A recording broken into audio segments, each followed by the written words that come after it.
all know a guy who only occasionally shaves for big occasions, and it's because that occasional shave really hurts. It's the time of year for big occasions, and yet there he is, suffering with that cheap drugstore razor. Let's help him out. Henson Shaving's line of razors, built with aerospace precision, deliver a smooth shave your dad, brother, and even son can enjoy, eventually. With replacement blades just 10 cents each, you'll buy it once, and they'll use it for life. How's that for the perfect gift? Celebrate with 100 free blades on your first purchase, and no subscription headaches. HensonShaving.com/holiday.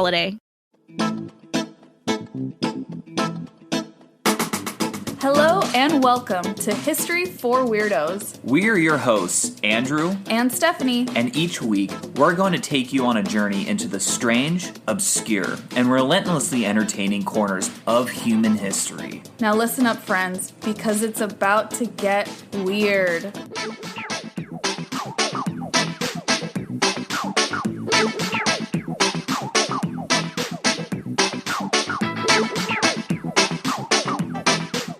What's up, weirdos? I am Stephanie. And I'm Andrew. And we are your co-hosts for History for Weirdos. Yeah, and welcome to episode number 11. Yes, can you believe it's already episode number 11? No, it's really flown by. I know This has been super fun and enjoyable to do, so. I know, I really like this. I've learned a lot from you.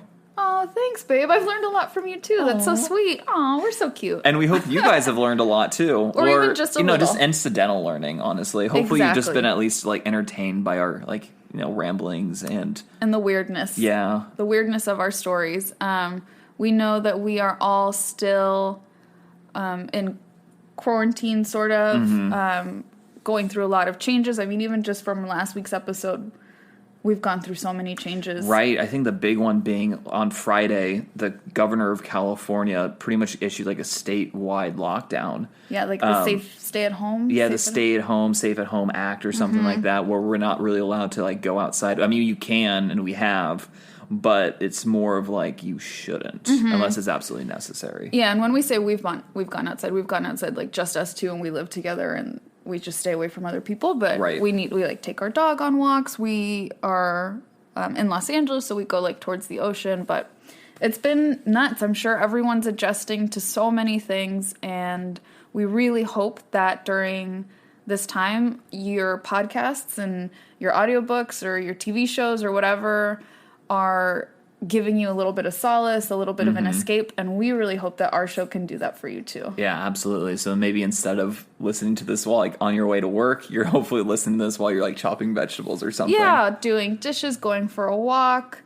Yeah, it's probably some much deserved peace and quiet away from the hustle and bustle of crazy work life. Exactly. So I'm super excited because I think you picked an episode that is also kind of related to what we're going through, right? Yes, it's actually incredibly relevant to right now. I'm excited. Yeah, and even more so with this lockdown that was issued by the governor. And I'll get to that in a little bit. Okay.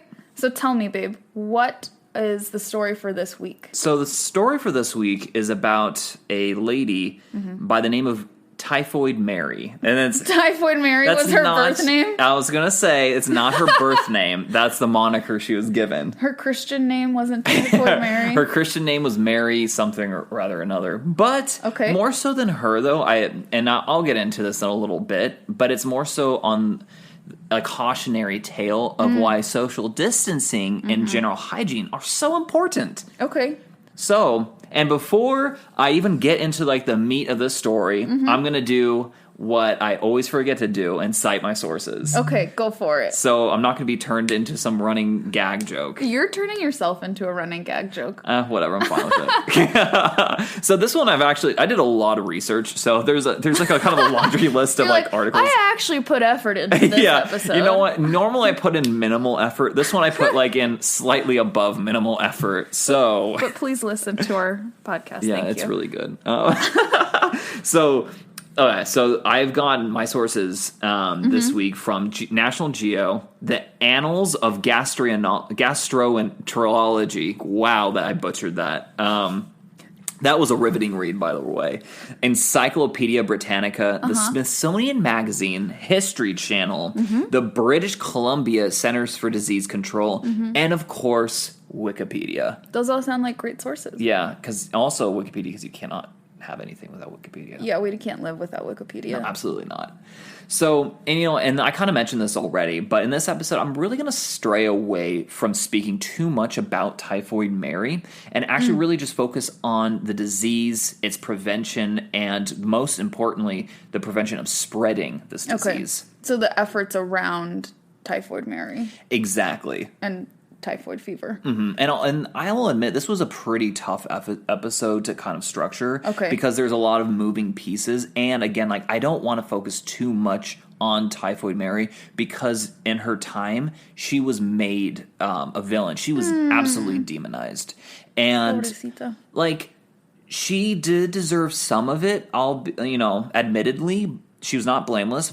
But I'm not going to add any more negative energy her way because she already got more than her fair share. Actually, it's funny when you told me that this episode was going to be around Typhoid Mary. I was actually really interested because I thought to myself, like, I don't really know anything about that story. Mm-hmm.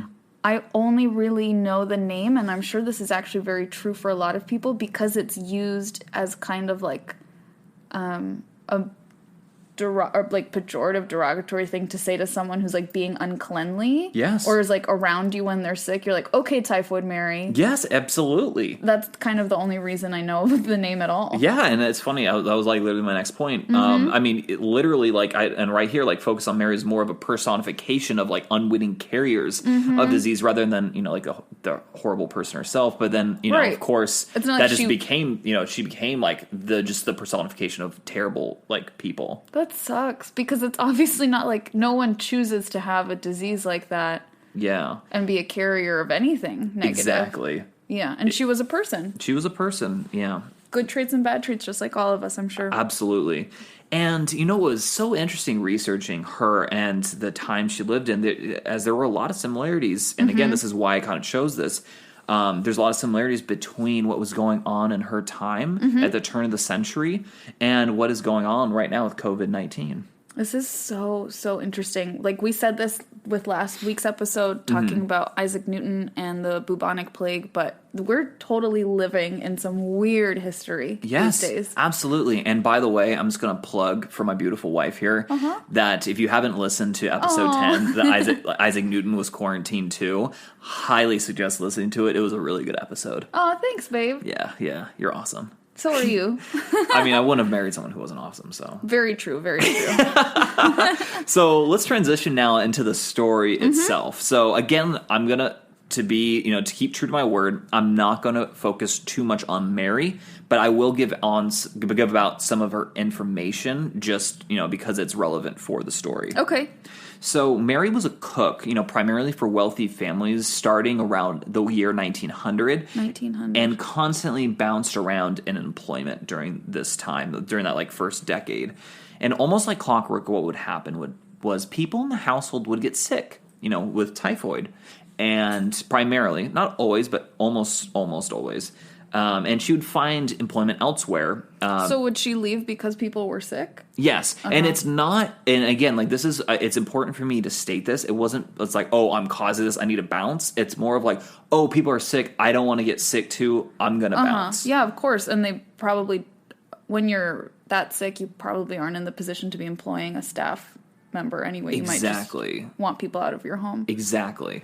And so, this happened for for more than a couple, like for years. And in 1906, a civil engineer by trade by the name of George Soper, or Soper, I'm going to go with Soper. I like Soper. That's a cool name. Yeah. Was called in to investigate a particular typhoid outbreak. And again, like I know, I said civil engineer by trade. What? Yeah. But he made a name for himself as a disease detective who would study why and how outbreaks would occur. He even called himself, and this is in quotes, an epidemic detective. That's so cool. I know. I was like, wow, this guy's, like, that's a really cool job. And he just created it for himself. Yeah, and like he was, smart guy, but civil engineer by trade, nothing to do with biology. Yeah, nothing to do with medicine at all. Exactly. Nothing.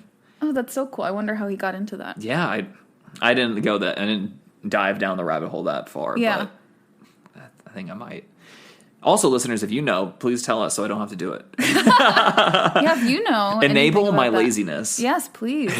So he theorized that one person could be a carrier and spread typhoid unwittingly. That's actually pretty advanced and accurate for someone with... It is, and I was going to say, this would later, of course, be proven to be correct. An asymptomatic carrier. Right. Which is what one of the biggest fears with COVID-19 is right now. Yes, exactly.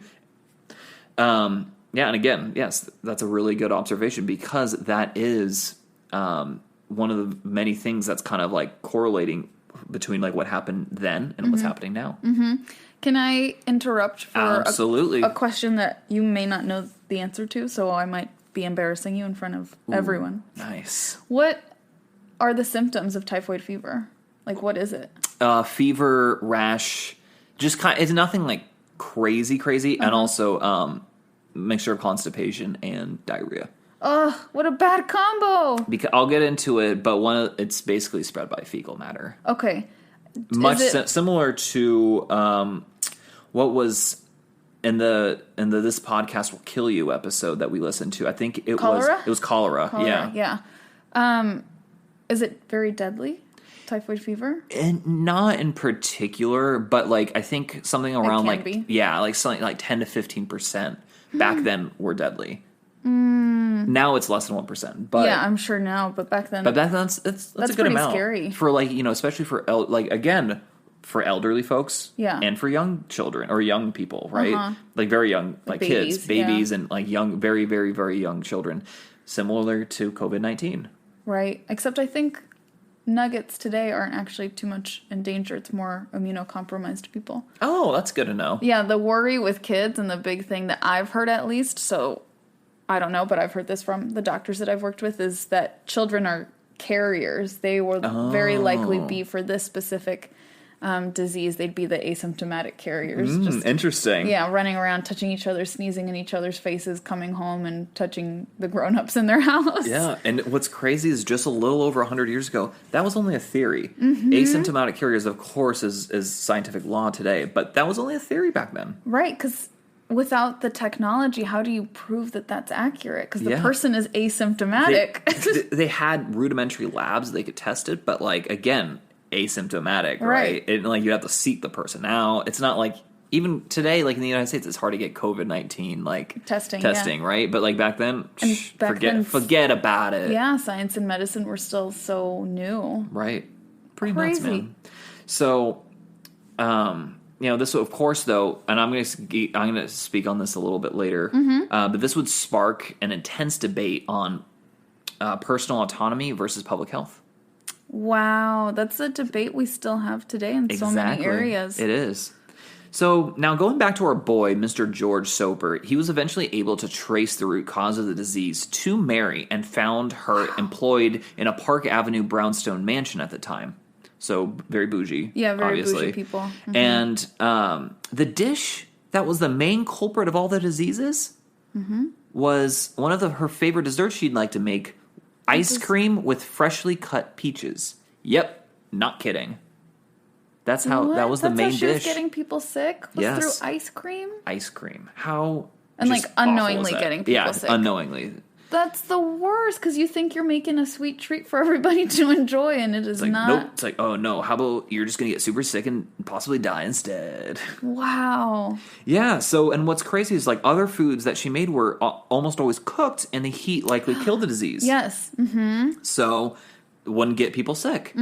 So, and then once our boy George confronted her with evidence and asked for a stool sample and a urine sample... I'm sure she was offended. Oh, it gets better. Oh, yeah, she was offended, all right. She lunged at him with a carving knife. Yeah, because how her livelihood is being a cook. Right. So imagine, and it depends on how he delivered it. If he's like, you're making people sick with your food, lady. Give me some of your poop and some of your pee so I can prove it. You're very astute, because I'm going to, again, like another thing I'm going to touch on later, but that is something that I was going to bring up later. Okay. Yeah, I'll have like a little bit of a deep dive into that as well. I'm ready. Yes. And So now, though, I just want to put a quick pause on like this part of the story and just give a little bit of background on typhoid fever, because I don't think I've done this. So one thing that's different, though, about typhoid versus COVID-19 is it's caused by a bacteria not called a virus. Okay. not a virus, called Salmonella typhi. Salmonella. Which is a salmonella. Yeah, a type of salmonella. Exactly. So Salmonella typhi or typhi, also known as S. typhi, are bacteria that infect the intestinal tract and blood. The disease is referred to as typhoid fever, and the disease is common in many developing countries where sewage and water treatment systems are poor. Right. And the bacteria is spread by food or water contaminated with fecal matter. And of course, like, this was much more prevalent in the U.S. back in the day. So again, like around this time, turn of the century. Right. Not so much now. It's actually very rare in the United States now. And that's like solely due to like much healthier hygienic practices that we have today. Yeah, even I'd imagine in obviously more lower income areas, we still have the infrastructure. Right. For sanitation and plumbing. Yeah, systems. we have like even like all restaurants pretty much have like very rudimentary like sanitation systems that like pretty much eliminate this. So which is nice. So now back to our regular program scheduling. Sorry, I wrote that in my notes and I thought it was semi funny. Only semi though, not that funny. I enjoyed it. Please laugh. So our boy Soper inspired a woman by the name of Dr. S. Josephine Baker, who would be a big deal in her own right, actually, as she became the first woman to earn a doctorate in public health. Yay! Yeah, How pretty cool. Yeah, so she was a little bit of a trailblazer. The first woman. What a badass. And she was a badass. Her mission, and pretty much her sole mission, and throughout her entire career that spanned decades, was to improve public health. And she was vigilant in that mission. That's so crucial. Yeah. I mean, 100% crucial. Like, a lot of her efforts probably are felt to this day. That's amazing. Yeah. Like 100 years in the future. That's so nuts. It must have been very difficult to be a woman at that time and try to have some sort of authority over... Right, especially being the very first one. Being the very first one, so she would have been a weirdo in her own right. She was a weirdo. I know, she almost... Like, if we knew more about her, she probably would get an episode. Of course. Yay, Josephine. That would be, as I say, a deep cut. Dr. Baker, you said? Dr. S. Josephine Baker. Okay, cool. So, eventually, she came to Mary and is escorted by 5 coppers and had Mary arrested and sent to quarantine. Oh, so they forcibly had to quarantine her. She was not, like I said, she was not messing around. But she did remark later on that, and this is in quotes, this is a direct quote from her. Dr. Baker? Dr. Baker, it was Mary's tragedy that she could not trust us. So I don't know if that's really necessarily like she has a little bit of regret, or if she's just like, well, like it's her tragedy and like it's solely on her. That's interesting. Very interesting, and I understand her thought process, because a little bit about her, I did do a teeny bit of a deep dive on her as well. Her dad died from like a preventable disease. I don't recall what it was, but it was something that was contagious. And probably just very common at the time. Exactly. And, if people don't take the right health precautions. And so that kind of inspired her, and I think that's why she had such a hardline stance. She was very mission driven. Exactly. How old was Mary? Are you going to get to Mary? Or no, I purposely left out a lot of her details just because I didn't want to like focus it on her. Yeah. It was just more focusing on look at the events. Yeah, look at this criminal. Yeah, exactly. Yeah. But I think she was, I mean, if you do want to know, like, I'll give a little bit about her, I guess. Like, she was born, I think, in 1876, or I don't remember the exact date, but it was around that time in Ireland, actually. She was an Irish immigrant that came to the United States and then started working as a cook in like around 1900 in New York City. I just wanted a little bit of context, because like it does sound bad, I think, on the outside of like, you think of these people are telling you, these authorities, these specialists are saying, even though you don't feel sick, you are making other people sick. We know it's not intentional, but you need to isolate yourself. Sounds like bad for her to have been so resistant. But But it kind of makes sense that you say she was an Irish-American immigrant at the time. Yeah. I wouldn't trust authority either. Yeah, exactly. And, like, that's another reason why, like, you're touching on all these points I'm going to be making. Oh, we're so connected. We are. Oh my gosh. Are. It's like we're in love. Are we? Wait, what? Okay, anyways. Okay. So they quarantined Mary by force. Yeah, by force. And at the hospital where Mary was confined, she tested positive as an asymptomatic carrier of the disease, confirming Soper's suspicion all along. Soper was right. Soper was ahead of his time. That's so cool. Yeah, I know. So, and Mary thought, though, this was bogus. It wasn't cool that she had typhoid, No. sorry. Yeah. I was like, that's so cool. So cool that his theory proved to be correct. And without any, like, education, background, training. Right, cool. Exactly. Background. You could be whatever you want to be, guys. Yeah. Okay, I think we've had enough cheesiness for this episode. It's the quarantine. It's making us loopy. I think it is. So anyways, though, like, Mary thought this was bogus because she was like, I'm not sick. Like, how could I be the one spreading something, well, like, when I'm not even affected? And to her point, like, that makes sense. That makes sense. Like, you know, at the time, especially because, like, this wasn't even taught in, like, scientific textbooks yet, right? Like, like, this was a theory that was literally just, like, proved correct. Like, just now. Just now. Like, so thanks, it's Mary, like, you helped us. And you know what? I took a text from one of the articles here, and this is pretty almost a direct quote. I paraphrase it a little bit, but, like, it's extremely likely that Malone never understood the meaning of being a carrier, particularly since she exhibited no symptoms herself. The only cure doctors told Malone was to remove her gallbladder, which she refused. She was dubbed Typhoid Mary by the New York American in 1909, and unfortunately for her especially, the name stuck. Yeah, she was villainized. Absolutely villainized. I'm going to do a very quick social worker soapbox. Okay. Social worker soapbox. Something we talk so much about as healthcare, as, like, mental health care professionals, is the importance of what we call psychoeducation, which is, I don't, like, tell my clients, like, to do something or present an option for them, you know, whether it's like a treatment modality or whatever, without explaining my reasoning as to why and making sure that I do it in terms that they understand and that they can get behind. So, and that's what a lot of social workers do in hospital settings and healthcare settings, is helping to be that sort of bridge between the medical professionals and the patients and the family of the patients, as well as, like, you know, navigating the complexities of treatment planning in the healthcare system and stuff. So just saying that in this case, I'd imagine if that wasn't done for Mary, no wonder she was resistant, right? That's big, scary news to get. That is, it's crazy that you say that, actually. I feel like I'm beating a dead horse right now because, like, that's something else that I was going to touch on later. Yes. Well, I got to do a social work plug because it's also Social Work Appreciation Month. Well, I appreciate you. Thank you so much.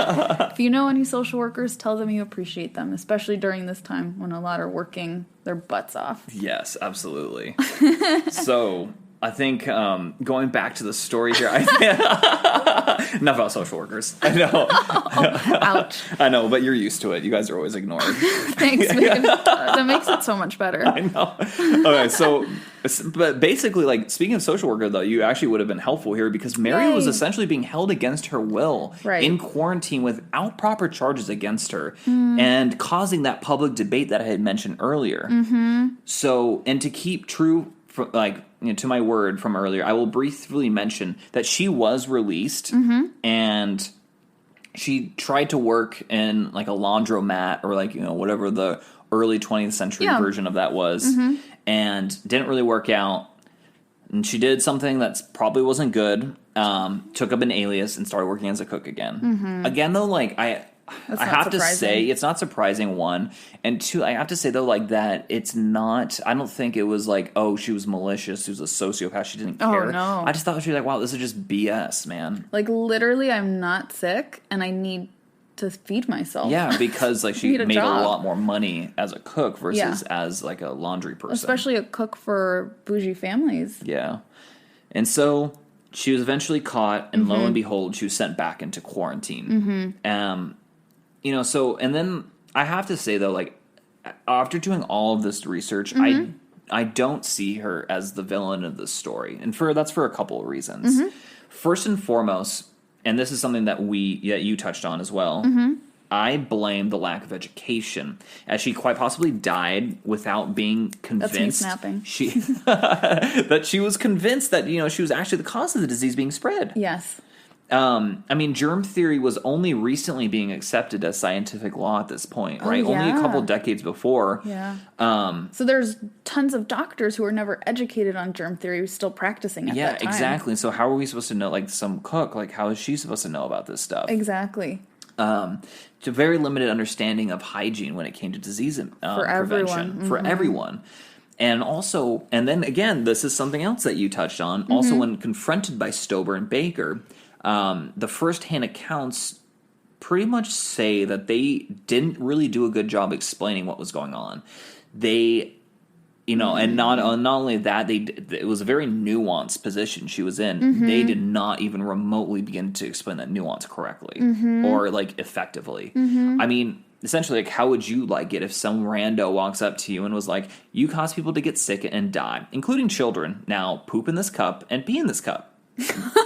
So, like, yeah, I wouldn't like that either. Yeah, and they didn't, like, case manager hat on. They didn't think, like, this is her livelihood. Like, how can we help her get back into the world without being a cook and getting people sick if we really care so much about preventing the spread of this disease? I know. They were just like, we're going to blame you and lock you up. Exactly. Because it seems like the easier solution to them. It does. It definitely does. Like, I see their point, right? Like especially Baker's point of like, being in her shoes, she wants to prevent future disease, but also like Mary's, point also kind of sucks, right? Yeah, she's like, well, I want to live. I'm not sick. Like I create good food and I want to continue making a living, right? And again, like it's a tough debate. This is so interesting, babe. Like we had said at the beginning, I had only ever heard it as like, don't be a Typhoid Mary. Right. Sort of context, and this is so much more nuanced. It's much more nuanced than I had even like imagined. Yeah. This is a very difficult, like, ethical debate here, actually. I know, yeah. Like, there's a lot of good points on both sides, right? Exactly, yeah. Now stepping away from, like, intense, like, nuance on ethics, a little fun fact and a little plug for a podcast that I'm listening to, actually called The History of Rome. Yes. Great podcast, by the way. If you're not listening to it, highly recommend it, especially if you're a fan of Roman history, which I am. But a Roman statesman and scholar by the name of Marcus Terentius Varro, who lived from 116 BC to 27 BC, believed that disease occurred due to minute creatures too small for the naked eyes to see. What? Yes, antiquity germ theory right there. What a genius! Yes, and he wouldn't be proved right for almost 2,000 years, but he would be proved right. That's nuts. And he must have sounded so cuckoo at the time. Oh, yeah. Like, oh, yeah, it sounds almost like fairies or like something exactly. Like these teeny little creatures we can't see. I know. Are spreading disease, and that's exactly right. Yeah, and viruses and bacteria. Actually, like, sir, like, a little bit, like, more intense than that, but, like, you're pretty much right, man. I'm so interested in hearing how he came up with that theory. Who knows? Maybe it was just something that he was like, it sounds good. I mean, because there's no way, right? There's no this way. Sounds good. There's like no way he would have known that. I don't know. Interestingly enough, also the year he died was also the year that historians say that the Roman Empire started, right? That the Republic transformed into the Empire. That's super interesting. Yeah, what an interesting coincidence. Very interesting coincidence as well. First thing that I saw there. And his name was Marcus Terentius or something? Marcus Terentius Varro. Terentius Varro. Okay. Yeah. That's so cool. Yeah. Yeah, born of equestrian rank, if any of you guys are Roman nerds like me. I was wondering what his rank was. I'm glad it's equestrian. Yeah, absolutely. So, and also, okay, now enough about Rome. Going back to our girl, Typhoid Mary. Yeah. No one's ever called her our girl. Yeah, I know. But secondly, though, she was one of hundreds later identified as asymptomatic carriers, and she was the only one to be confined against her will. Because they found an enemy. They found someone to blame. Oh. And not only that, her second quarantine lasted decades, and she died in isolation, more or less. Wow, so that's what Baker was referring to. Yeah. Exactly. In the quote you shared. Because, like, her first isolation was only, like, a couple years, and then the second one was decades. But such a bummer. Interestingly, though, like, towards the end, especially, like, I think she had, like, found God, and, like, she was there voluntarily. Like, at first it was obviously not, and then eventually it was like, oh, you know what, maybe I should just be in here. Like, she's just used to it. Wow. Yeah, and...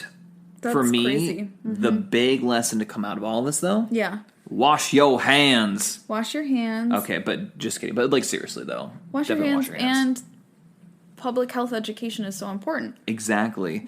And you know what, though? Like, to kind of tie this into, like, where we are now, I think it's so important to be practicing the social distancing to prevent disease, right? Right. And, like, again, like, even if you think this is overblown, and you know what? It possibly could be, right? It's possible. But people are dying. Right. And I'm just saying, like, I'm just playing the devil's advocate here and saying, like, even if it is overblown, it's better to be, like, safe than sorry, right? To, like, be practicing these things. I mean, that are good habits anyways. Like, give people their personal space. Yeah. Wash your hands. You know, I think those are kind of good things that we should be doing anyways. Absolutely. And you know, right now, especially to, like, just get this thing over with, flatten that curve, we really just need to be practicing this social distancing and just get rid of this darn disease that's ruining our lives. Well, I've been playing a lot of video games recently, so maybe it's, like, helping my life. Oh my gosh. When you were, like, done, when you were getting towards the end of that, I was going to be like, amen, and then you brought up your video game, so no amen. I get, like, a retracted amen. Retracted. Like an anti-amen. This was crazy because, you know what, I was just thinking of while you were speaking as well, is that we're all, you know, those of us, you know, if you're listening, you have access to technology, to information. Many of us in the world do now, not everyone, but a lot of us are fortunate enough to Google, like, why do I need to wash my hands? Or, like, what's the point of social distancing? Poor Mary had no one explain anything to her. They barely understood it themselves. Absolutely. So we're very, very fortunate. Definitely keep yourselves informed. There's lots of, you know, look up credible sources. If it helps you, like, you're a questioner in the 4 tendencies. Andrew is a questioner. Very much so. If you don't know the 4 tendencies, Google it. It's really cool. And you love to gain information and then you accept or reject things. Exactly. Which I think is good for all of us. You know, it's good to question your sources. It's good to not just take things at face value, but we are so lucky. All the things we can just look up from our phones in our pockets. Right. We have so much information just that grasps at our fingertips. It's pretty cool. It is pretty cool.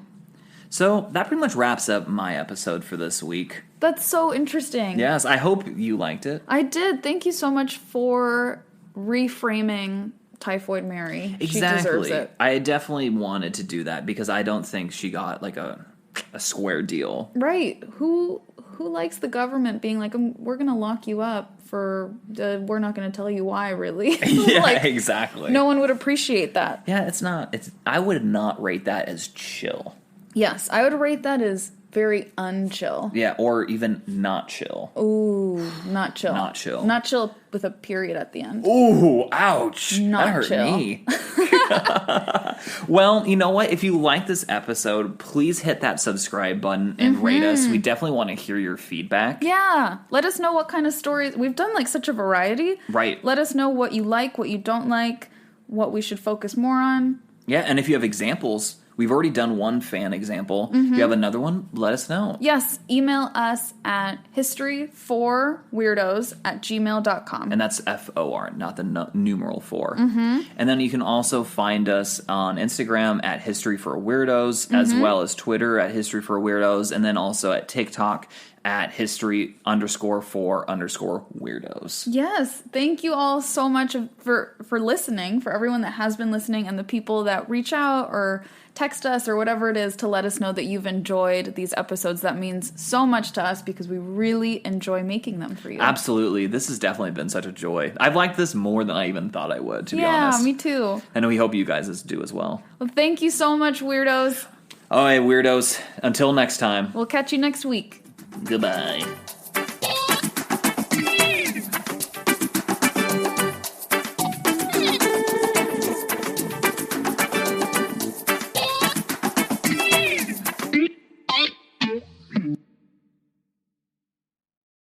We all know a guy who only occasionally shaves for big occasions, and it's because that occasional shave really hurts. It's the time of year for big occasions, and yet there he is, suffering with that cheap drugstore razor. Let's help him out. Henson Shaving's line of razors, built with aerospace precision, deliver a smooth shave your dad, brother, and even son can enjoy, eventually. With replacement blades just 10 cents each, you'll buy it once, and they'll use it for life. How's that for the perfect gift? Celebrate with 100 free blades on your first purchase, and no subscription headaches. HensonShaving.com/holiday.